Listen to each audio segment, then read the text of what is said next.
আপনার বাসায় কি ট্যাঙ্কি লাগানো আছে? তাহলে এই ভিডিওটা আপনাকে অবশ্যই দেখতে হবে।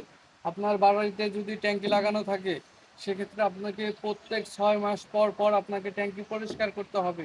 না হলে এই ট্যাঙ্কির পানি খেলে আপনার নানা রকমের অসুখ বিসুখ হতে পারে।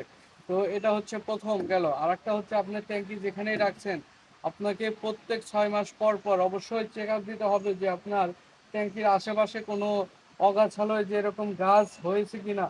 ধরেন এই গাছটা হয়েছে, আপনি ধরেন ট্যাঙ্কি লাগাইছেন, কিন্তু দুই বছর 1 বছরের ভিতরে আপনি দেখেনই নাই যে আপনার ট্যাঙ্কির কি অবস্থা, পরিষ্কারও করেন নাই, তাদের জন্য খুবই একটা ক্ষতি হতে পারে।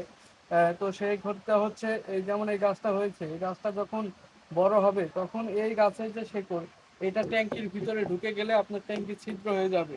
আর ট্যাঙ্কি ছিদ্র হয়ে গেলে আপনার ট্যাঙ্কিটা পরবর্তীতে রিপেয়ারিং করতে হবে কিংবা চেঞ্জ করতে হবে।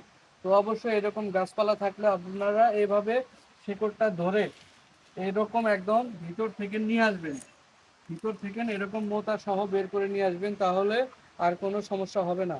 অবশ্যই এই ভিডিওটা আপনি নিজেও দেখবেন, আরও দুজনকে শেয়ার করে দেখার সুযোগ করে দেবেন। ভালো থাকবেন। আসসালামু আলাইকুম।